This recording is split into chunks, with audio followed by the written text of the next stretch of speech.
तो सबसे पहली चीज है हम लोगों को इसमें याद रखने के लिए, इसमें सारा कुछ आपको बताते चलेंगे क्या कुछ याद रखना है। पहले तो आपको पाचन तंत्र याद रखना पड़ेगा, जो अभी आपको डेफिनेशन में बताए हैं। बड़े तथा जटिल बहुकोशिकीय जीवों में भोजन के पाचन के लिए कई अंग मिलकर कार्य करते हैं। तो इन्हीं अंगों को या इन अंगों को सम्मिलित रूप में या सम्मिलित रूप से हम लोग कह सकते हैं ये पाचन तंत्र कहलाते हैं। पाचन तंत्र के बाद हम लोग अब इनमें याद रखने वाली क्या बात है, तो एक आहार नाल की बात को याद रखने वाली है। आहार नाल किसे कहते हैं? तो जैसे अभी हमने पाचन तंत्र को पढ़े हैं, तो पाचन तंत्र जो होती है वो आपको याद रखना है, वो आहार नाल का ही दूसरा रूप है, दूसरा शब्द है। आहार नाल कहिए या पाचन तंत्र कहिए, एक ही बात होता है। देखिए हम लोग का भोजन जो होता है, पाचन, भोजन का पाचन मुंह से प्रारंभ होता है, और मुंह से प्रारंभ होने से लेकर के यह मलद्वार तक या कह सकते हैं या एनस तक, या ये एनस तक भोजन का पाचन होता है। और मुंह से एनस तक की जो, मलद्वार तक की जो एक विस्तृत लंबी नली होती है, उसी लंबी नली को हम लोग आहार नाल कहते हैं। और इन्हीं आहार नाल में विभिन्न प्रकार की ग्रंथियां होती है, या कहे विभिन्न प्रकार के इनमें अंगों का नाम होता है। इन अंगों का नाम, इनमें जो ग्रंथि होती है वो, और जो ग्रंथि का कार्य होता है वो, भोजन का पाचन में क्या क्या प्रोसेस होता है वो, इन चीज़ों में याद रखना पड़ता है। तो सबसे पहले ये चीज़ों को याद रखना है, आहार नाल क्या होता है। ठीक है, दूसरी प्रश्न आपका ये है कि आहार नाल किसे कहते हैं। ठीक है ना, आहार नाल का परिभाषा याद रखना। इसमें सारा कुछ आपको बता रहे हैं कि कौन सा चीज हम लोगों को याद रखना है। तो आहार नाल को याद रखें, इससे पहले हम लोग याद है कि पाचन तंत्र को याद रखना है, उसके बाद आहार नाल को याद रखना है। आहार नाल का परिभाषा में हम बताएं कि मानव शरीर का जो मुंह होता है वहां से भोजन का पाचन प्रारंभ होता है। तो मानव मुंह से भोजन का पाचन प्रारंभ होता है, तो वहां से अंग स्टार्ट होता है। ठीक है ना, तो यहाँ मानव मुंह से लेकर मलद्वार तक के जो विस्तृत नली होती है, इसी विस्तृत नली को आहार नाल कहते हैं। मुंह से मलद्वार या गुदा तक की लंबी विस्तृत नली को आहार नाल कहते हैं। और इसमें एक आपको खास बात ऑब्जेक्टिव के लिए याद रखना है कि आहार नाल की लंबाई जो होती है, ये आपको याद रखना है। आहार नाल की लंबाई आपको लिखाए थे, आहार नाल की लंबाई 9 से 10 मीटर, 9 से 10 मीटर आहार नाल की लंबाई होती है। और इन चीज़ों को कई बार परीक्षा में पूछा गया है। हाँ, तो ये याद रखना। कई बार ऑप्शन में आपको 8 से 10 दे देगा, तो वो 8 से 10 ऑप्शन हो जाएगा। 8 से भी कह सकते हैं, 9 से भी कह सकते हैं। किताब में ये रहता है, एनसीईआरटी में अलग कहा गया है, उसके अकॉर्डिंग लिखा है। चलिए, इतनी बातों को हम लोग समझ गए कि हम लोग क्या कुछ याद रखेंगे, कैसे याद रखेंगे।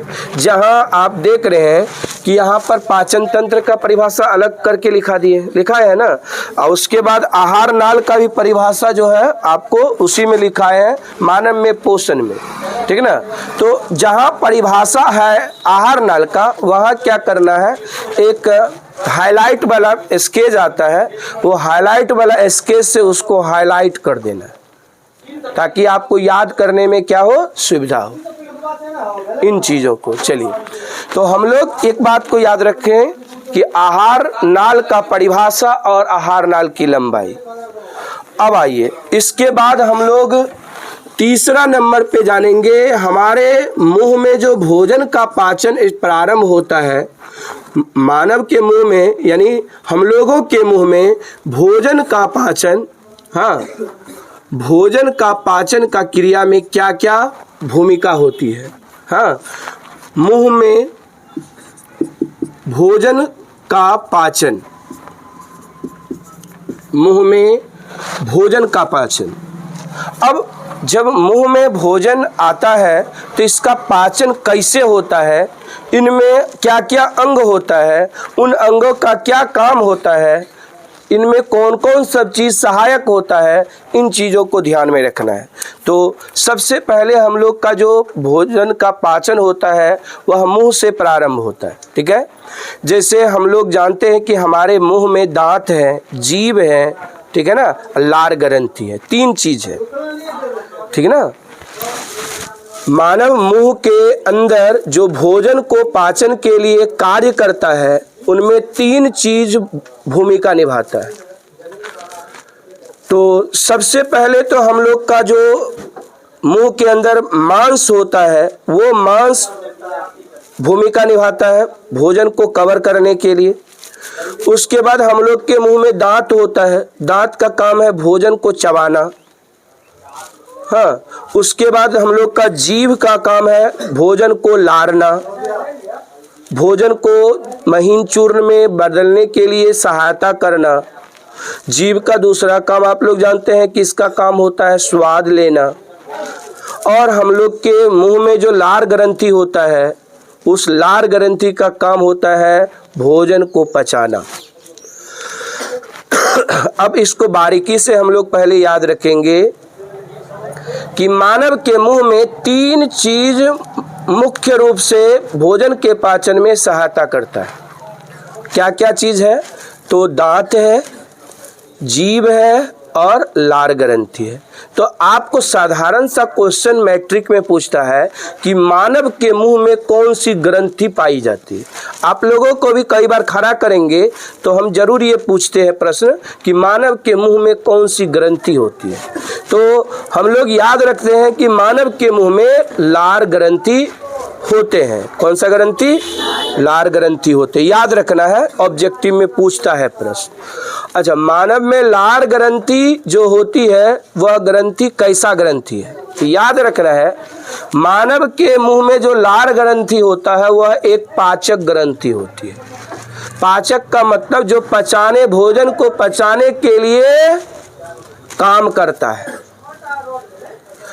इसलिए आप जाने कि मानव के जो मुंह में लार ग्रंथि होता है वह लार ग्रंथि एक प्रकार का रस निकालता है। मानव के मुंह में जो लार ग्रंथि होता है, लार ग्रंथि से एक प्रकार का रस निकलता है और इस रस को लार रस कहते हैं। क्या कहते हैं? लार रस कहते हैं या लाला रस कहते हैं। अंग्रेजी में इसको हम लोग लिखे थे, इसको सैलिवा कहते हैं। ठीक है ना। तो ये चीजों को याद रखना है, सबसे पहला इंपॉर्टेंट चीज यही है। अब आइए, मानव के मुंह में जो लार ग्रंथि होता है वो जो लार रस निकालता है, उस लार रस में एक एंजाइम होता है। एंजाइम का अब जानना है आपको कि एंजाइम किसे कहते हैं। तो एंजाइम वह कारक होता है, वह रसायन होता है, यह एक प्रकार का कह सकते हैं केमिकल है। हमारी बॉडी भी केमिकल को जनरेट करता है। तो एंजाइम कोई भी हो, जैसे हम लोग बहुत सारा एंजाइम इसमें पढ़े कि एक ही एंजाइम नहीं होता है, हम लोग के शरीर में बहुत सारा एंजाइम होता है। जो हम लोग का मुंह में लार ग्रंथि में जो लार रस में जो एंजाइम होता है उसको हम लोग क्या कहते हैं? एमाइलेज कहते हैं। क्या लग कहते हैं? एमाइलेज कहते हैं। और इसका दूसरा नाम में टाइलिन कहते हैं। तो टाइलिन एक एंजाइम है, यह एक केमिकल के रूप में जाना जाता है। अच्छा, यह इसका कार्य क्या है ये बात को याद रखना है कि एमाइलेज या टाइलिन जो है वो भोजन का जो कार्बोहाइड्रेट होता है, यानी भोजन का जो कह सकते हैं स्टार्च होता है। कार्बोहाइड्रेट को दूसरे भाषा में स्टार्च कहते हैं या और भी दूसरे भाषा में उसको मंड कहा जाता है। ठीक है ना। तो हमारे मुंह में जैसे भोजन आया तो भोजन को दांत और जीभ मिल करके भोजन को पूरा चूर्ण बना दिया और इस चूर्ण को गीला करने के लिए लार रस निकल करके गीला कर दिया और भोजन बदल गया मंड में। मंड का मतलब होता है स्टार्च में, कार्बोहाइड्रेट जिसको बोलते हैं। अब यह कार्बोहाइड्रेट का काम, कार्बोहाइड्रेट को ये क्या करता है? हम लोग के शरीर में जो लार रस में एंजाइम पाए जाने वाले एमाइलेज या टाइलिन है, वो एमाइलेज या टाइलिन उससे क्रिया करता है और उससे क्रिया करके, यानी कह सकते हैं उससे अभिक्रिया करके वह जो स्टार्च है वह स्टार्च को तोड़ देता है और इसको तोड़ करके माल्टोस में बदल देता है। ठीक ना, यानी इसको तोड़ करके कह सकते हैं शर्करा में बदल देता है और भोजन पूर्ण रूप से गीला हो जाता है। तो ये बात को याद रखने वाली है। हाँ, भोजन के अणु को तोड़ने में कौन काम करता है? तो कोई भी एंजाइम काम करता है। एंजाइम का परिभाषा याद रखना है। हमारे शरीर में एंजाइम जो होती है उनकी परिभाषा में हम लोग याद रखना है कि वह कारक या वह रसायन, कारक यहाँ रसायन के नाम से हम संबोधित कर रहे हैं, तो वह रसायन जो भोजन के बड़े बड़े अणुओं को छोटे छोटे अणुओं में बदलने का कार्य करता है, उसे एंजाइम कहते हैं। अब देखिए, हमारे शरीर में जितने भी ग्रंथि है, जितने भी पाचक ग्रंथि है, वो सब पाचक ग्रंथि का एक ही काम था, एंजाइम निकालना और कुछ केमिकल को निकालना। जैसे आपने सुने कि एक बहुत बड़े केमिकल HCl हमारे शरीर के अंदर बनता है, हाइड्रोक्लोरिक अम्ल। तो ये बात को याद रखना है लार ग्रंथि की बारे में। अब हमारे शरीर में क्या बताने कि लार ग्रंथि कितने प्रकार के होते हैं? तो 3 प्रकार के होते हैं। पीछे बातचीत हो रहा है और हम चले जाएंगे तो फिर हम कैसे मारते हैं ना पता लगा देंगे फिर। तो मानव के मुंह में 3 जोड़ी लार ग्रंथि पाई जाती है। ये आपको लिखाया गया था कि मानव के मुंह में कितने जोड़ी लार ग्रंथि? 3 जोड़ी। 3 जोड़ी का मतलब होता है 6। और ये बात को याद रखना है, मानव के मुंह में कितने जोड़ी लार ग्रंथि पाई जाती है? 3 जोड़ी। अब प्रत्येक पेयर में इसका नाम जानेंगे हम लोग। पहले जाने कि मानव के मुंह में 3 जोड़ी लार ग्रंथि पाई जाती है, जिनमें से एक पहली जोड़ी का नाम है सबलिंगुअल, सबमैंडिबुलर और क्या लिखा है? पैरोटिड, सबमैंडिबुलर और सबलिंगुअल। ये 3 प्रकार की मानव के मुंह में जो लार ग्रंथि होती है ये पाई जाती है। तो मानव के मुंह में कितने जोड़ी लार ग्रंथि पाई जाती है? उनका क्या नाम है? तो याद रखना है आप लोगों को, ये याद रखने वाली बात है कि इसमें क्या होता है? पैरोटिड होता है, सबलिंगुअल होता है और सबमैंडिबुलर होता है। सबमैंडिबुलर। तो ये 3 प्रकार की क्या है? ग्रंथि है। मानव के मुंह में लार ग्रंथि का भाग का नाम है। अब ये याद रखने के बाद ये भोजन को मतलब पाचन कर दिया। भोजन जो है पाचन हो करके जो है ना वो अपना काम कर लिया। ठीक है, अब यहाँ पर मानव के मुंह में एक विशेष बात को हम लोग को समझना है, दांत के बारे में। हाँ, तो हम लोग लार ग्रंथि के बारे में याद रखना है। किसके बारे में अब याद रखना है जी? लार ग्रंथि। लार ग्रंथि के बारे में याद रखेंगे। उसके बाद हम लोग याद रखेंगे दांत के बारे में। अब हम दांत का थोड़ा चर्चा करते हैं, दांत को समझना है।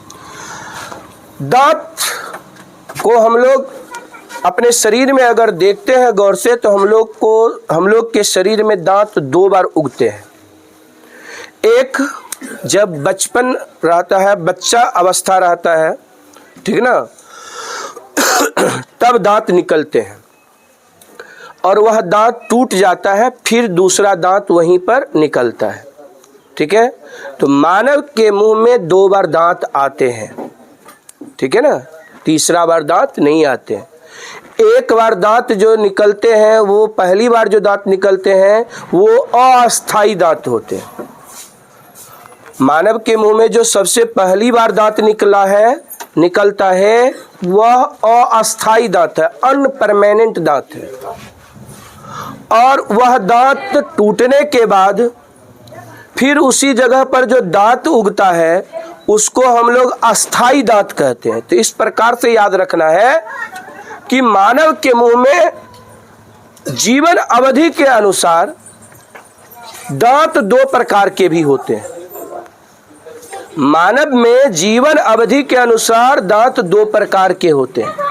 एक दांत होता है अस्थाई, जो शुरू में निकलता है, एक दांत होता है अस्थाई। अच्छा, अस्थाई दांत को दूधिया दांत भी कहा जाता है, मिल्क टीथ के नाम से भी जाना जाता है। ये बात को भी आप याद रखेंगे। ये सब चीज आपको किताब में नहीं दिया है और ये चीज लिखाए भी नहीं है, ठीक है। तो ये बात को याद रखना। अब हम लोग का जो किताब में है वो दांत को याद रखना है। मानव के जो मुंह में दांत होते हैं वो दांत कितने प्रकार के होते हैं, तो आपको लिखा है 4 प्रकार के। कितने प्रकार के? 4 प्रकार के होते हैं, 4 प्रकार के। जिसमें आप लोग को याद रखने के लिए बताए थे क्या होता है जी, कृंतक होता है। कितना क्या होता है? कृंतक। उसके बाद इसमें क्या होता है जी, रदनक होता है, दिखाए थे ना, रदनक। उसके बाद तीसरा नंबर में क्या लिखाए थे, अग्र चवर्णक लिखाए थे, अग्र चवर्णक, ठीक है ना, अग्र चवर्णक। उसके बाद चवर्णक, ठीक है। ये 4 प्रकार के दांत लिखाए थे। ये चारों प्रकार के दांत की नाम को याद रखना बहुत जरूरी है। आप लोगों की क्लास में ये पूछा जाता है कि मानव के मुंह में कितने प्रकार के दांत होते हैं, तो याद रखना है 4 प्रकार के दांत होते हैं। मानव के मुंह में कितने प्रकार के दांत होते हैं? 4 प्रकार के। और उस दांत का नाम याद रखना है, कृंतक, रदनक, अग्रचवर्णक, चवर्णक, ठीक है। अच्छा, यह दांत जो होता है, हाँ, यह दांत किस चीज का बना होता है, तो ये बात को याद रखना है। दांत जो हमारे मुंह का होता है वह दांत इनेमल और डेंटिन, ये 2 चीज से बना होता है, ये याद रखना है। इनेमल और डेंटिन से बना होता है। किस चीज से?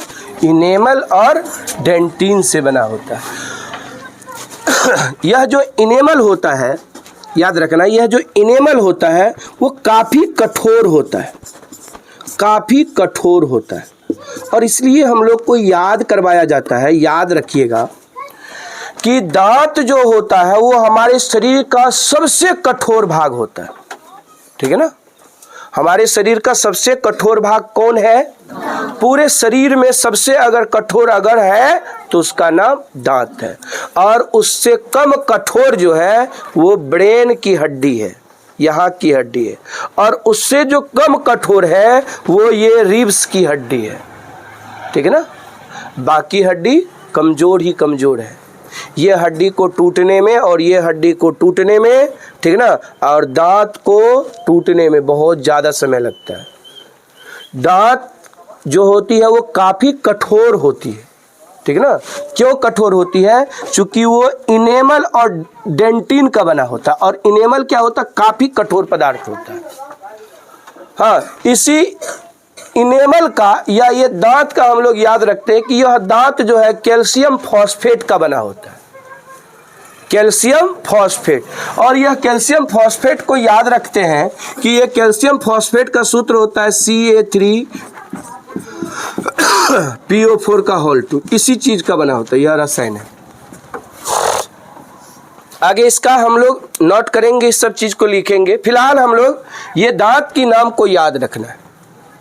हाँ, अब देखिए हमारे दांत जो होते हैं वो किस पर टिके होते हैं? तो जबड़े पर टिके होते हैं। जानते हैं हमारा दांत किस पर टिका होता है, किस पर आधारित होता है?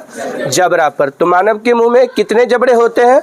2 जबड़े होते हैं। याद रखना है, मानव के मुंह में कितने जबड़े होते हैं? 2 जबड़े होते हैं। दोनों जबड़े पर दांत क्या होते हैं? टिके रहते हैं, मतलब उस पर आधारित रहते हैं, उसी पर टिका हुआ रहता है, ठीक है। अच्छा, ये दांत जो होती है वो जबड़े पे टिके होते हैं। जबड़ा में देखिएगा कि ऊपर का जबड़ा स्थिर होता है और नीचे का जबड़ा गतिशील होता है।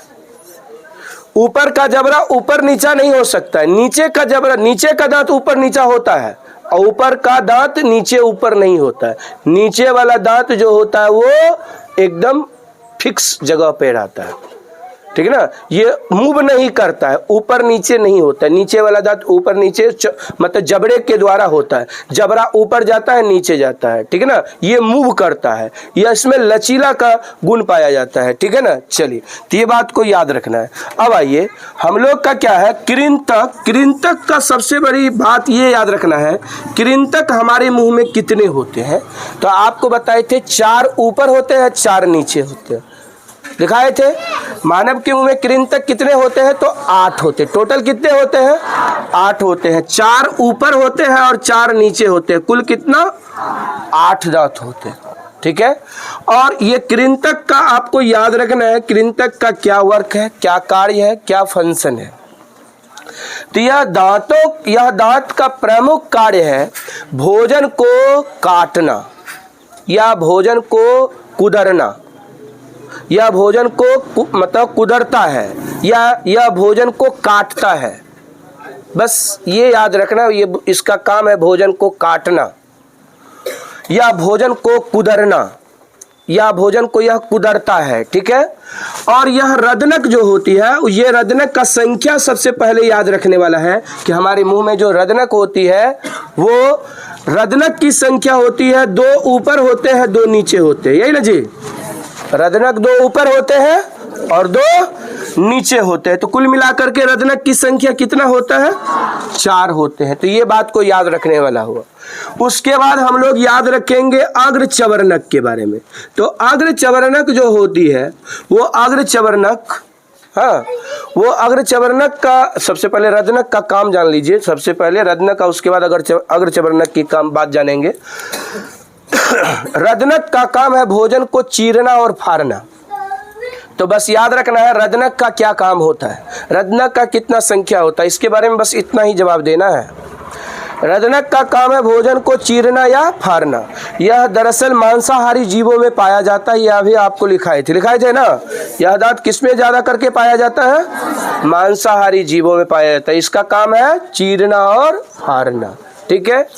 यह दांत जो होती है याद रखना है कृंतक के अग्रभाग, कृंतक के पश्च भाग में होता है, यानी कृंतक के पीछे में होता है। रदनक जो होती है वो हमारे दांत के मतलब हमारा जो दांत होता है हम लोग का, वो सामने वाला दांत होता है। रदनक हम लोग का सामने वाला दांत होता है और कृंतक उसके बगल वाला दांत होता है, उसके बगल वाला दांत होता है।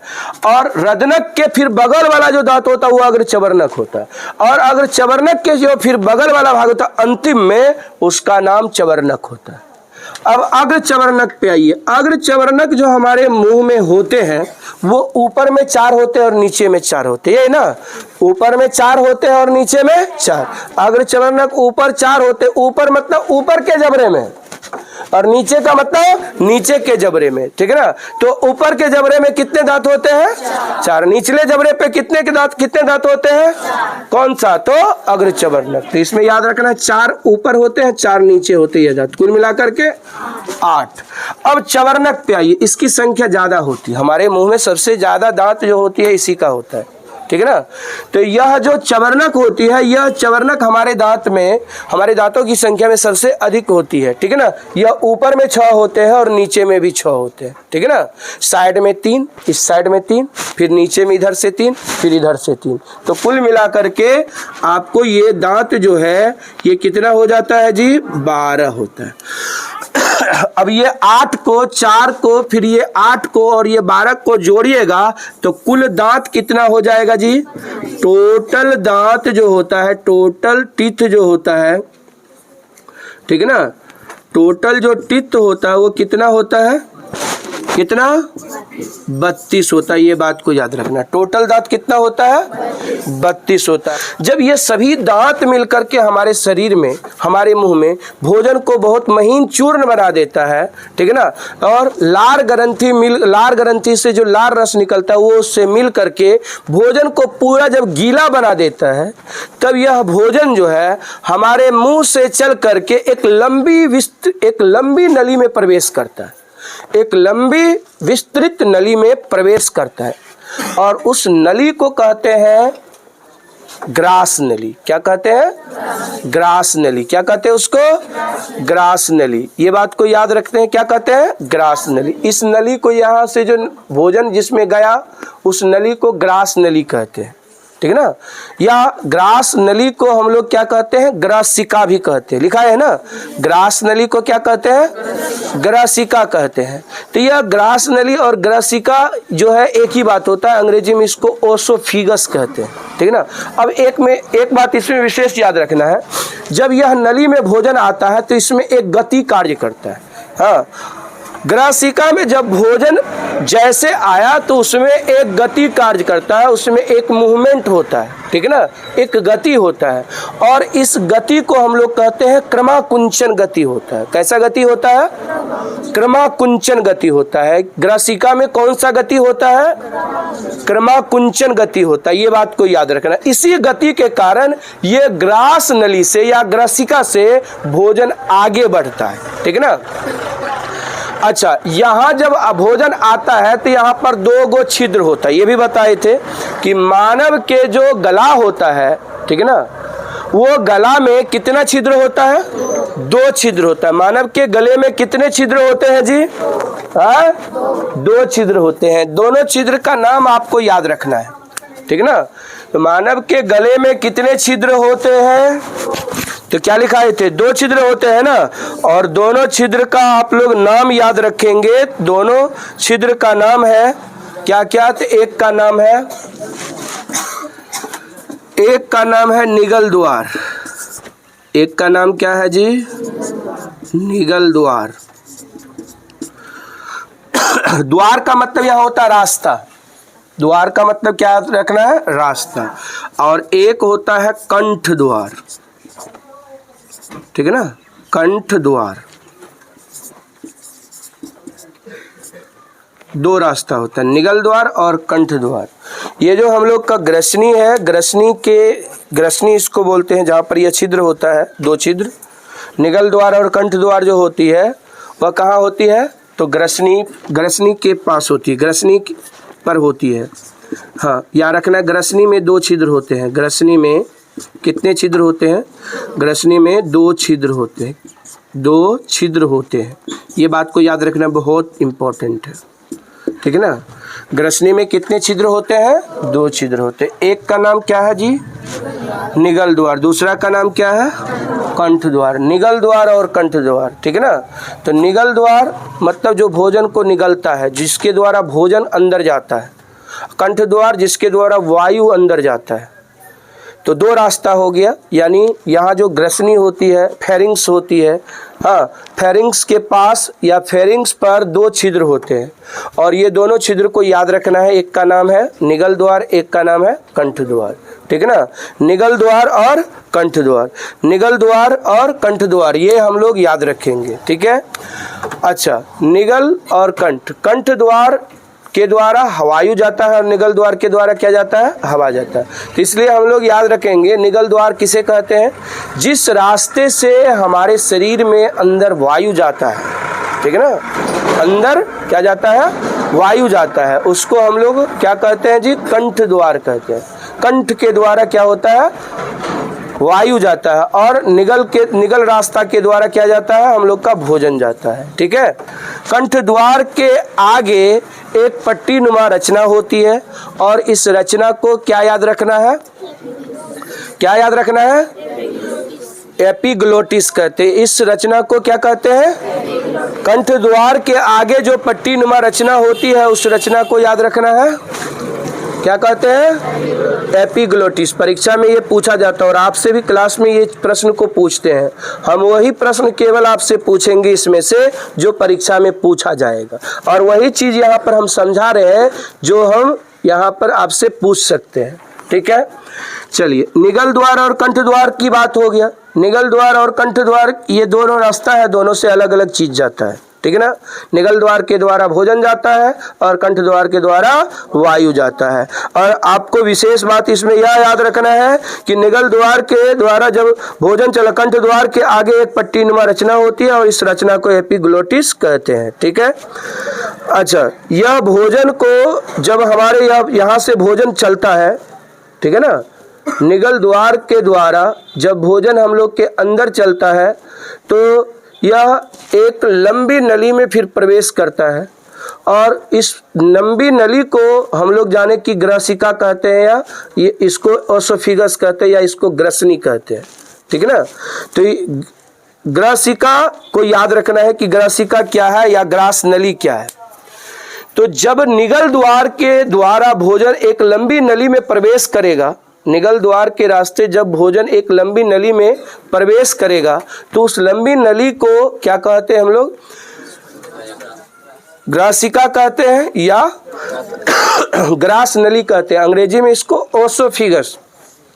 कई बार अंग्रेजी में यह शब्द को हम लोग पूछा जाता है ओसोफिगस क्या है, तो इसलिए इसको जहां अंग्रेजी लिखा है तो वो अंग्रेजी नाम भी फेमस है इसलिए लिखा है। तो ग्रासिका के द्वारा भोजन हम लोग का चलता है आगे, ठीक है, और यह भोजन चल करके हम लोग का एक थैली नुमा रचना में पहुंच जाता है। हाँ, जब ग्रासिका के द्वारा भोजन एक थैली नुमा रचना में प्रवेश करता है तो इसी थैली नुमा रचना को हम लोग आमाशय कहते हैं। क्या कहते हैं? आमाशय। तो ये बात को याद रखना है, आमाशय हमारे शरीर का एक अंग है जो आहार नाल का एक महत्वपूर्ण अंग के नाम से जाना जाता है। अब ध्यान में यह याद रखना है कि यह आमाशय में सबसे पहले ये याद रखना है कि आमाशय का 3 भाग होता है। क्या याद रखना है? आमाशय का 3 भाग। क्या बोले? किताब निकालने के लिए सुनाई दे रहा है? बहुत मार मारेंगे। किताब कहाँ है तुम लोग का?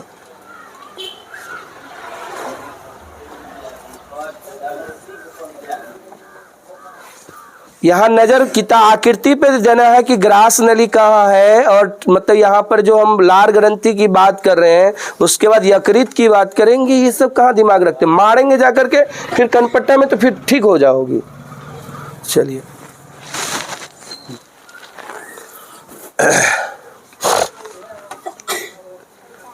तो ग्रास नली से भोजन चल करके आमाशय में पहुंचता है, और आमाशय की परिभाषा में याद रखना है, ग्रास नली से भोजन निकलकर जिस थैली नुमा रचना में प्रवेश करती है, ग्रास नली से भोजन निकलकर जिस थैली नुमा या ग्रास नली या ग्रासिका एक ही बात हुआ, ग्रास नली या ग्रासिका द्वारा मतलब ग्रासिका से भोजन निकलकर जिस थैली नुमा रचना में प्रवेश करती है उस थैली नुमा रचना को आमाशय कहते हैं। तो पहले भोजन मुंह में भोजन का पाचन हुआ, ये जो नली के द्वारा भोजन गया यहाँ पर कुछ नहीं पाचन हुआ, ठीक है ना। ये भोजन चला आया आमाशय में, ठीक है ना। आमाशय एक जो होती है हम लोग के बाईं ओर होता है, इस साइड स्थित होता है। आमाशय जो होता है वो बाईं ओर स्थित होता है, ठीक है ना। तो ये बात को याद रखना, आमाशय हमारे पेल्विक कैविटी में जो हम लोग का एक कह सकते हैं एक भाग होता है पूरे पेट का, आमाशय का, ठीक है ना। उसमें जो भोजन का थैली होता है वो भोजन का थैली एक साइड रहता है। हाँ, ये बायां भाग होता है, याद रखना है। आमाशय की थैली किस ओर होती है? तो बाईं ओर होता है। किस ओर होती है? बाईं ओर होती है।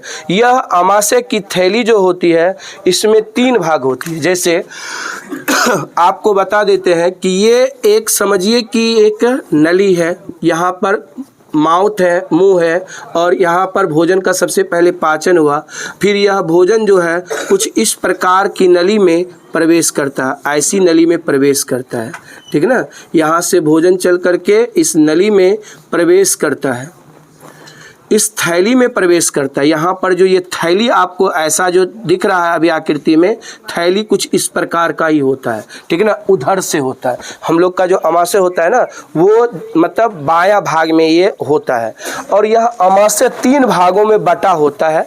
आमाशय का याद रखना है 3 भाग होता है। पहली भाग जो होती है उसको हम लोग कार्डिक बोलते हैं। क्या बोलते हैं? कार्डिक बोलते हैं। आमाशय का सबसे शुरू वाला जो भाग होता है उसको क्या बोलते हैं? कार्डिक। आमाशय की पहली भाग या आमाशय का प्रथम भाग क्या कहलाता है? क्या कहलाता है? कार्डिक। आमाशय का जो मध्य में भाग होता है, मध्य का जो भाग होता है उसको हम लोग क्या कहते हैं? फंडिक कहते हैं। ये लिखे ना, आमाशय का जो मध्य भाग होता है उसको क्या कहते हैं? फंडिक कहते हैं। और अमाशय का जो निचली भाग होता है, सबसे पीछे वाला जो भाग होता है, उसको हम लोग क्या कहते हैं, पाइलोरिक कहते हैं। तो यह बात को याद रखना आप लोग के लिए बहुत इंपॉर्टेंट है कि अमाशय के 3 भाग का नाम और मतलब तीनों का कहाँ कहाँ होता है, इसका पोजीशन याद रखना है। तो याद रखना है, अमाशय का सबसे ऊपरी भाग क्या कहलाता है, हाँ, कार्डिक कहलाता है। क्या कहलाता है, कार्डिक। अमाशय का मध्य वाला जो भाग होता है उसको क्या कहते हैं, हाँ, कार्डिक। अमाशय का जब अंतिम सबसे पिछले जो हिस्सा होता है उसको क्या कहते हैं, पाइलोरिक। तो कुल मिलाकर के अमाशय का कितना भाग होता है, तो 3। अब यहाँ पर अमाशय के भीतरी सतह पर, यानी कि इस सतह पर, इसके अंदर में, ये जो आप यहाँ पर सतह देख रहे हैं, ठीक है ना, ये भीतरी सतह हुआ। अमाशय के भीतरी सतह पर एक ग्रंथि पाई जाती है, ठीक है ना, यहाँ भी एक ग्रंथि होती है। अमाशय के भीतरी सतह पर भी एक ग्रंथि होती है और मानव के मुंह में भी एक प्रकार की ग्रंथि होती है। तो अभी तक में, यहाँ तक में हम लोग 2 ग्रंथि का नाम जानेंगे और दोनों ग्रंथि का जो काम है वो मेन काम है उसका एंजाइम निकालना, ठीक है ना। चलिए, तो यहाँ पर जो अमाशय के जो भीतरी सतह पर ग्रंथि पाई जाती है, उस ग्रंथि का नाम है जठर ग्रंथि। आप लोग को लिखाए थे कौन सा ग्रंथि, जठर ग्रंथि। अमाशय की भीतरी सतह पर कौन सा ग्रंथि होता है, हाँ, जठर ग्रंथि। अमाशय के भीतरी सतह पर कौन सा ग्रंथि होता है, जठर ग्रंथि। जठर ग्रंथि जो होती है, ये जठर ग्रंथि, यह एक प्रकार का रस निकालता है। क्या निकालता है जी, रस निकालता है। और इस रस को हम लोग जठर रस कहते हैं। एकदम मिलता जुलता है, नाम पे रस का नाम है, ठीक है ना। जैसे लार ग्रंथि है तो लार रस निकलता है, जठर ग्रंथि है तो जठर रस निकलता है, ठीक है ना। तो ये याद रखना है। अच्छा, इस जठर रस में 3 चीज होता है, बताए थे ना, कितने चीज होता है जी, 3 चीज होता है। 3 चीज में आप लोग को पहले लिखाए थे कि इससे HCl, इसमें HCl होता है। इस रस में क्या होता है जी, HCl होता है। फिर इस रस में ही क्या होता है जी, श्लेष्मा। आप लोग को श्लेष्मा पता होता है, श्लेष्मा क्या होता है? श्लेष्मा एक चिपचिपा और लसलसा पदार्थ होता है, ठीक है ना। श्लेष्मा चिपचिपा और लसलसा पदार्थ होता है। श्लेष्मा क्या होता है जी, चिपचिपा और लसलसा पदार्थ होता है। अंग्रेजी में श्लेष्मा को म्यूकस कहा जाता है। यह श्लेष्मा एक ही प्रकृति का नहीं होता, हर जगह अलग अलग प्रकृति का होता है। हाँ, हमारे नाक में भी श्लेष्मा बनता है तो श्लेष्मा का अलग प्रकृति है। हमारे अमाशय में जो श्लेष्मा बनता है, श्लेष्मा निकलता है जठर ग्रंथि के द्वारा, उसका अलग प्रकृति है, मतलब अलग व्यवहार है, अलग उसका कार्य है, ठीक है। अच्छा, ये उसके बाद हमारे इस जठर रस में, हमारे जठर ग्रंथि के जो जठर रस होते हैं, इस जठर रस में एक बहुत ही महत्वपूर्ण एंजाइम होते हैं जो याद रखना बहुत ज़रूरी है, कई बार परीक्षा में पूछा जाता है, जिसका नाम है पेप्सिन एंजाइम। यह खास तौर पर एंजाइम है, ठीक है ना। तो इस प्रकार से हम लोग को यहाँ पर विशेष ध्यान दे करके याद रखना है कि जठर रस में कौन कौन सब चीज होता है, या जठर रस में क्या क्या होता है, या जठर रस में क्या क्या रहता है। तो आपको सबसे पहले क्या याद रखना है, HCl रहता है। उसके बाद क्या याद रखना है, श्लेष्मा, इसका नाम पेप्सिन। याद रखना है HCl क्या होता है, एक अम्ल होता है। क्या होता है, अम्ल। बताए थे इससे पहले भी अम्ल के बारे में। अम्ल क्या होता है, एक खट्टा पदार्थ होता है, ठीक है ना। अम्ल क्या होता है, एक खट्टा पदार्थ होता है। अम्ल क्या होता है, खट्टा पदार्थ। जब ये केमिस्ट्री में पढ़िएगा ना चैप्टर का, तब परिभाषा लिखाएंगे कुछ ऐसा, वह पदार्थ जो स्वाद में खट्टा होता है, वह पदार्थ जो स्वाद में खट्टा होता है और नीले लिटमस पत्र को लाल कर देता है, उसे अम्ल कहते हैं। तो अभी से भी याद रख सकते हैं, यहाँ से भी परिभाषा आप याद रख सकते हैं, ठीक है ना। क्या अम्ल का परिभाषा याद रखना है, वह पदार्थ जो स्वाद में खट्टा होता है, वह पदार्थ जो स्वाद में खट्टा होता है और नीले लिटमस पत्र को। अच्छा, ये नीला लिटमस पत्र क्या होता है, इसके बारे में थोड़ा सा जान लीजिए। यह एक प्रकार का कागज होता है। 2 प्रकार की कागज हम लोग को इस चैप्टर में जानने के लिए है, एक नीला, एक लाल, ठीक है ना। लिटमस क्या होता है जी, लिटमस एक रंजक होता है, पिगमेंट होता है, वर्ण होता है, कलर होता है, ठीक है ना। और दो तरह की हम लोग को पेपर प्रयोगशाला में होता है, एक लिटमस पत्र में लाल लिटमस पत्र, एक नीला लिटमस पत्र। तो इस प्रकार से हम लोग को ये बात को याद रखना है, लिटमस पत्र कितने प्रकार के होते हैं, लिटमस पत्र कितने प्रकार के होते हैं, तो क्या याद रखना है जी, दो प्रकार का। कौन कौन सा, नीला और लाल। यह एक कागज होता है, क्या होता है, ये कागज होता है, और इस कागज का दो रंग होते हैं, एक नीला होता है एक लाल होता है। कहा जाता है कि अम्ल को जब लिटमस पत्र पर डालते हैं ना, कौन सा लिटमस पत्र पे, नीला पर, अम्ल को जब नीला लिटमस पत्र पे डालते हैं ना तो उसको उसका रंग को बदल देता है, नीला से उसको लाल कर देता। परिभाषा यही आपको समझा रहा है कि वह पदार्थ जो स्वाद में खट्टा होता है और जो नीले लिटमस पत्र को लाल कर देता है उसे अम्ल कहते हैं, ठीक है ना। तो ये आपको याद रखना है, वही अम्ल है ये HCl। और HCl बहुत ही कह सकते हैं बहुत ही शक्तिशाली अम्ल है। शक्तिशाली अम्ल इसलिए कह रहे हैं क्योंकि इस अम्ल को प्रबल अम्ल के श्रेणी में रखा गया, स्ट्रॉन्ग एसिड के।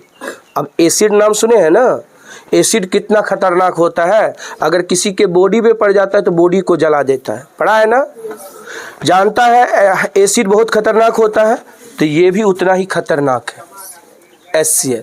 अब बताइए हमारे बॉडी के अंदर होता है, हमारे बॉडी का अंदर ये बनता है, ये हम लोग की बॉडी भी बनाता है, यह हम लोग की जो है ना प्रयोगशाला में भी होता है, लेकिन दोनों में अंतर होता है, इसका कॉन्सेंट्रेशन और उसका कॉन्सेंट्रेशन अलग होता है। मतलब इसका सांद्रता और उसका सांद्रता अलग होता है। सांद्रता का मतलब यहाँ पर कॉन्सेंट्रेशन होता है अंग्रेजी में, या इसको कह सकते हैं डाइल्यूशन, तनुकरण। इसका तनुकरण कम होता है, उसका तनुकरण ज्यादा होता है। तनुकरण को जानना है क्या होता है, तनुकरण का मतलब होता है जब अम्ल में जल मिलाकर के उसकी सांद्रता को पतला करते हैं, उसकी आयनों की सांद्रता को पतला करते हैं, तब उसको तनुकरण कहते हैं, डाइल्यूशन कहते हैं। जब अम्ल में पानी मिलाया जाता है, ठीक है ना, तब वह पतला होने लगता है, यानी उसकी सांद्रता कम होने लगता है, इसी क्रिया को तनुकरण कहते हैं। तो इसका तनुकरण बहुत कम होता है, यानी कि इसका पूरा का पूरा समूचे भाग में ये कहते हैं कि हमारे आमाशय में जो HCl बनता है उसका सांद्रता बहुत कम होता है। और ये बहुत खतरनाक इसलिए होता है कि अगर ये बॉडी बाहर से जो रसायन मिलेगा HCl, वो बॉडी पर अगर आ जाएगा तो तुम्हारा बॉडी को ही जला देगा वहाँ, ठीक है ना। तो ये बहुत खतरनाक अम्ल होता है, लेकिन हमारे आमाशय में बनता है तो इसका सांद्रता बहुत कम होता है। यह HCl अम्ल का हमारे बॉडी के अंदर वर्क होता है, कार्य होता है, क्या, भोजन को अम्लीय बनाना। क्या बनाना, भोजन को अम्लीय। हम लोग जो भोजन ग्रहण करते हैं वह सभी भोजन अम्लीय नहीं होते हैं, नहीं ना होते हैं। हम लोग क्या भोजन ग्रहण करते हैं, दाल भात सब्जी यही करते हैं ना। तो यह भोजन में क्या उसका प्रॉपर्टी क्या होता है, क्या वो खट्टा लगता है, उसमें नींबू मिलाओगे तभी ना, उसमें कुछ मिलाओगे खट्टा पदार्थ तभी ना खट्टा होगा वो। लेकिन ऐसे भी कोई भी भोजन करिएगा तो वह भोजन को अम्लीय कौन बदलेगा, अम्लीय में कौन बदलेगा, HCl। तो इसलिए याद रखना है, यह जठर रस से निकलने वाले HCl जो अम्ल होता है वो भोजन को अम्लीय बनाता है, ठीक है ना, एसिडिक फॉर्म में कर देता है। अब श्लेष्मा है, तो श्लेष्मा का भोजन, श्लेष्मा का काम है इसका प्रभाव को रोकना।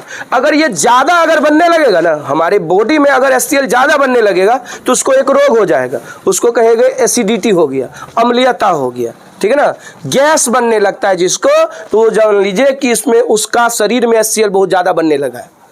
हाँ, ये कब बनता है, अपच की स्थिति में, जब भोजन नहीं पचता है तो ऐसे स्थिति में ये HCl अम्ल ज्यादा निकलने लगता है, और ज्यादा निकलने पर गैस बनने लगता है, ठीक है ना। और गैस बनने से क्या होता है, बीमारी हो जाता है जिसका नाम है एसिडिटी, यानी अम्लीयता। ये HCl अगर ज्यादा बनता है तो उसका यहाँ पर इलाज भी करता है, ये श्लेष्मा का काम है इसकी प्रभाव को रोकना। और ये HCl का काम है कि जो भोजन में हम लोग जैसे तैसे भोजन ग्रहण कर लेते हैं, कोई साफ सुथरा करते हैं, कोई भोजन को पानी में गर्म करके तब बनाते हैं, कोई ऐसे बनाते हैं, कोई ऐसे खाते हैं, ठीक है ना, कोई कच्चा भोजन खा जाता है, ठीक है ना। तो वो भोजन में जो भी कीटाणु होते हैं, छोटे से छोटे जो कीटाणु होते हैं, उस कीटाणु को HCl का काम है नष्ट करना। तो भोजन के साथ आने वाले जो कीटाणु होते हैं उसको भी HCl नष्ट कर देता है, यानी उसको मार देता है। और श्लेष्मा क्या करता है, अगर ये ज़्यादा प्रभावशाली हो जाता है तो श्लेष्मा यानी कि एक लसलसा पदार्थ, एक चिपचिपा पदार्थ आ करके इसकी प्रभाव को कम करने लगता है, ठीक है ना। और पेप्सिन का अलग काम है, ये दोनों का काम आपको बता दिए। ये पेप्सिन का काम है हमारे भोजन में जो प्रोटीन होता है, ठीक है ना, भोजन में जो प्रोटीन होता है वो प्रोटीन को किस में बदल देता है जी, पेप्टोन में। प्रोटीन को किस में बदल देता है, पेप्टोन में। प्रोटीन को कौन बदलता है पेप्टोन में जी,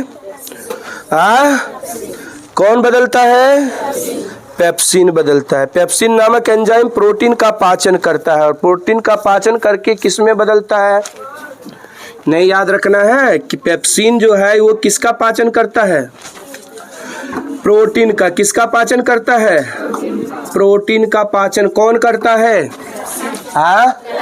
पेप्सिन करता है। और पाचन करके क्या बनाता है, ये प्रोटीन क्या बन जाता है, पेप्टोन बन जाता है। क्या बन जाता है जी, पेप्टोन बन जाता है। तो ये बात को याद रखना है, पेप्सिन क्या करता है, प्रोटीन का पाचन करता है। किसका पाचन करता है, प्रोटीन का पाचन करता है। पेप्सिन का काम है प्रोटीन का पाचन करना और पाचन करके क्या बनाना, पेप्टोन बनाना।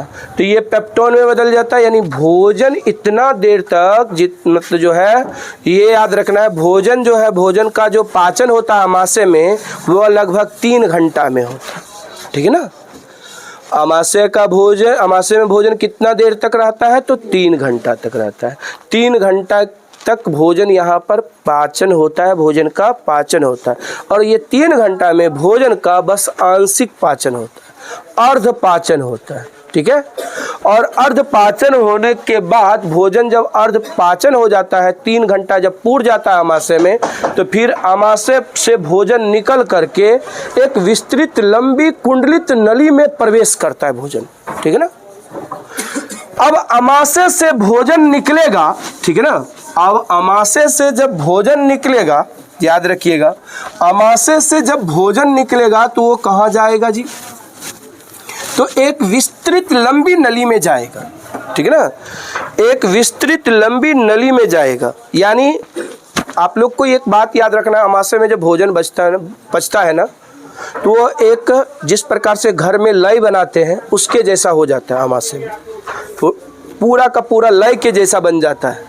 घर में जो आटा का लय बनाते हैं, ठीक है ना, पानी घोल करके उसको गर्म करके, ठीक उसी लय के जैसा भोजन हमारे अमाशय में पच जाता है। और यह पचने के बाद ये जो भोजन लय के समान बन जाता है, इसी को हम लोग बायोलॉजिकल भाषा में, जीव विज्ञान की भाषा में इसको हम लोग कहते हैं काइम। तो ये याद रखना है, काइम किसे कहते हैं, जब अमाशय में भोजन पचता है तो पचने के बाद भोजन क्या हो जाता है, लय के समान हो जाता है। किसके समान हो जाता है, लय के समान हो जाता है। अमाशय में भोजन पचकर किसके समान होता है, और लय के समान हो जाता है, तो इसे क्या कहते हैं, काइम कहते हैं। क्या कहते हैं, काइम। अब देखिए, जैसे कि हम लोग जानते हैं कि ये ग्रासिका है, या कहे ये ग्रास नली है, ओसोफिगस है, ठीक है ना।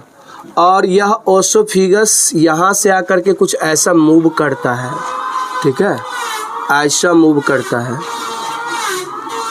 हाँ।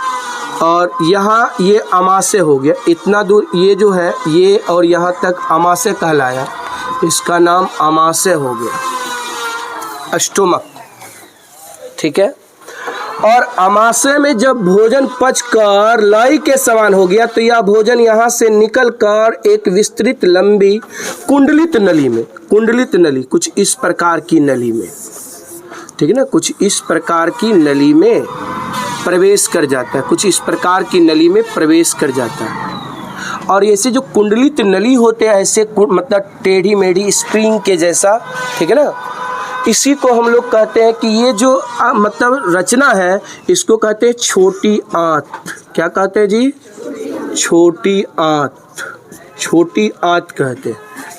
समझिए बात को। ये जो कुंडलित नली होता है इस नली में भोजन आता है। कहाँ से? तो अमाशय से, छोटी आंत में। अमाशय से भोजन कहाँ आता है? छोटी आंत में। और यहीं पर एक ग्रंथि पाया जाता है, यहाँ पर एक ग्रंथि पाया जाता है, ठीक है ना। सबसे बड़ी ग्रंथि इसको कहा जाता है, इसको सबसे बड़ी ग्रंथि कहा जाता है। इसमें बहुत सारा पाइप लगा रहता है, ठीक है ना। ये जो भी है वो हमारे अमाशय के अंदर होता है, पूरे अमाशय में। पूरे अमाशय में कल बताए थे कि हम लोग का पूरे अमाशय में क्या होता है, ये आपका यकृत होता है यानी लीवर होता है। यहाँ पर एक ग्रंथि होता है, यहाँ पर इस टाइप का एक ग्रंथि होता है और इस ग्रंथि को हम लोग पाचक ग्रंथि के रूप में इसको हम अग्नाशय ग्रंथि कहते हैं, ठीक है ना। हाँ, अग्नाशय भाग जाएगा क्लास से पढ़ना लिखना छोड़ करके, तुम ही को बोल रहे हैं। तो ये दोनों ग्रंथि पाचक ग्रंथि होता है, ठीक है ना। यह ग्रंथि और यह ग्रंथि दोनों पाचक ग्रंथि से पाचक ग्रंथि के नाम से जाना जाता है। इस ग्रंथि को यकृत कहते हैं और इसको हम लोग अग्नाशय ग्रंथि कहते हैं, ठीक ना। दो प्रकार की ग्रंथि होता है, एक यहाँ पर अग्नाशय ग्रंथि होता है या यकृत होता है, यकृत ग्रंथि होता है, ठीक है। ये ग्रंथि जो होती है, ये ग्रंथि सबसे बड़ी होती है हम लोग के शरीर में, सबसे बड़ी ग्रंथि होती है। हमारे शरीर की सबसे बड़ी ग्रंथि कौन होती है? यकृत होती है। तो ये याद रखना है। और यकृत हो गया और अग्नाशय हो गया, ये भोजन का जब पाचन होता है तो छोटी आंत में ये बहुत भूमिका निभाता है, ठीक है ना। तो छोटी आंत में भोजन जब आता है तो इससे रस निकलता है और इससे रस निकल करके एक थैली में जमा रहता है, ठीक है, एक थैली में जमा रहता है। किससे रस निकल करके? यकृत से। यकृत से कौन सा रस निकलता है? तो पीत रस निकलता है। किससे? पीत रस। पीत रस किससे निकलता है? पीत रस किससे निकलता है? पीत रस किससे निकलता है? और यह पीत रस कहाँ जमा रहता है? कहाँ जमा रहता है? पित्ताशय में। यकृत से निकलने वाला पीत रस कहाँ जमा रहता है? पित्ताशय में। इसी पित्ताशय को हम लोग अंग्रेजी में क्या कहते हैं? गॉल ब्लैडर कहते हैं। क्या कहते हैं? गॉल ब्लैडर कहते हैं। इसी गॉल ब्लैडर के बारे में कल चर्चा किए थे ना जी। अच्छा, ये गॉल ब्लैडर में मतलब जो ना पीत रहता है और पीत निकल करके ये कॉमन बाइल डक्ट होता है। हाँ, कॉमन बाइल डक्ट, डक्ट मतलब नली, ठीक है ना। कॉमन बाइल डक्ट जो होता है इससे कनेक्ट होता है, जुड़ा हुआ रहता है आहार नाल, मतलब आहार नाल से, और इससे पीत निकल करके भोजन में मिलता रहता है, ठीक है ना। तो पीत निकल करके भोजन में मिलता है तो जो भोजन अमाशय में अम्लीय था उसको क्या कर देगा? तो ये याद रखने वाले हैं, पीत रस का क्या काम है जी?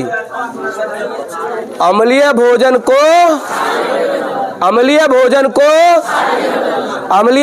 को क्षारकीय में कौन बदलता है? हाँ, पीत रस। अम्लीय भोजन को क्षारकीय में कौन बदलता है? पीत रस। तो पहला पीत रस का कार्य याद रखना है। पीत रस कहाँ किससे बनता है? किससे बनता है? पीत रस कहाँ से बनता है? यकृत से बनता है। जमा कहाँ रहता है? हाँ, पित्ताशय में। और पित्ताशय से किस नली के द्वारा भोजन में मिलता है? Bile common duct. याद रखना है, बाइल कॉमन डक्ट या कॉमन बाइल डक्ट। डक्ट मतलब नली, डक्ट का मतलब नली, इसका मतलब पूरा का मतलब नली हो, पाइप, ठीक है ना। इससे भोजन यहाँ जाता है, अमाशय के भोजन को क्या कर देता है? अम्लीय बना देता है। क्या बना देता है? अम्लीय। और क्या, ये पीत का काम तो और भी है ना। एक और काम याद रखना है, अमाशय से जो भोजन छोटी आंत में आएगा वो भोजन को तो सबसे पहले क्षारकीय बनाएगा। ठीक है, कौन बनाएगा? कौन बनाएगा जी? हाँ, पीत रस बनाएगा। और पीत रस जब क्षारक में बदल देगा, क्षारीय प्रकृति में बदल देगा, ठीक है ना, तो क्षारीय प्रकृति में बदल देने के बाद यह भोजन इसमें आएगा। ठीक है, और इसमें आने के बाद यह पीत का एक काम और है, जो भोजन के वसा है, वसा जो है, वसा के बड़ी बड़ी जो गोलिका है उसको छोटी छोटी गोलिका में परिवर्तित कर देगा। तो दूसरा काम याद रखना है, पीत रस का दूध जो है पूछा जाता है, इसलिए इस पर ज़्यादा आपसे बुलवा भी रहे हैं और याद भी करवा रहे हैं। पीत रस का पहला काम है अमाशय से आने वाले भोजन को अम्लीय में बदलना, और दूसरा काम है वसा के बड़ी बड़ी गोलिकाओं को छोटी छोटी गोलिकाओं में बदलना। समझ रहे बात को? तो ये दो काम को याद रखना है। अब यहाँ यह भोजन जब छोटी आंत में आता है तो एक बात आपका यहाँ पर है याद रखने के लिए, छोटी आंत की लंबाई कितना मीटर? 6 मीटर। छोटी आंत की लंबाई कई बार परीक्षा में पूछा जाता है, जितना चीज बता रहे हैं समझा रहे हैं उतना चीज परीक्षा में आता है। यह छोटी आंत की लंबाई 6 मीटर होती है। अब पूरे यहाँ से यहाँ तक की जो लंबाई होती है 9 से 10 मीटर होती है।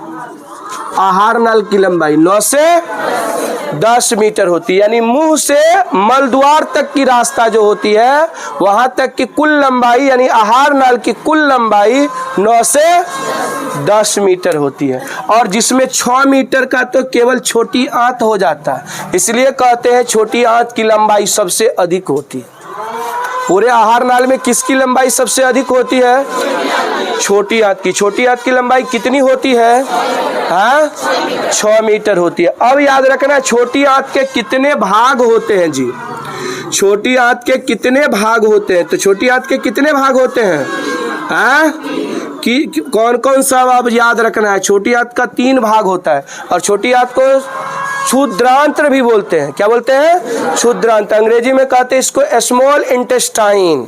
ठीक है, अब यह छोटी आंत का पहला भाग का नाम आपको बताई ग्रहणी, यही ना जी?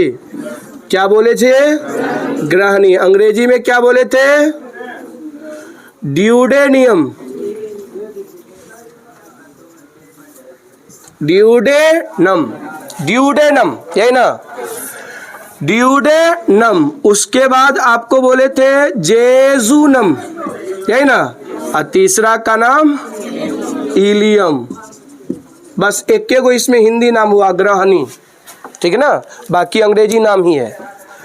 तो ड्यूडेनियम, ठीक है ना, यानी ग्रहणी, जेजुनम और इलियम, 3 भाग का नाम याद रखना है। छोटी आंत का याद रखेंगे, हम पूछेंगे छोटी आंत के कितने भाग होते हैं? छोटी आंत के कितने भाग होते हैं? छोटी आंत के 3 भाग। कौन कौन सब?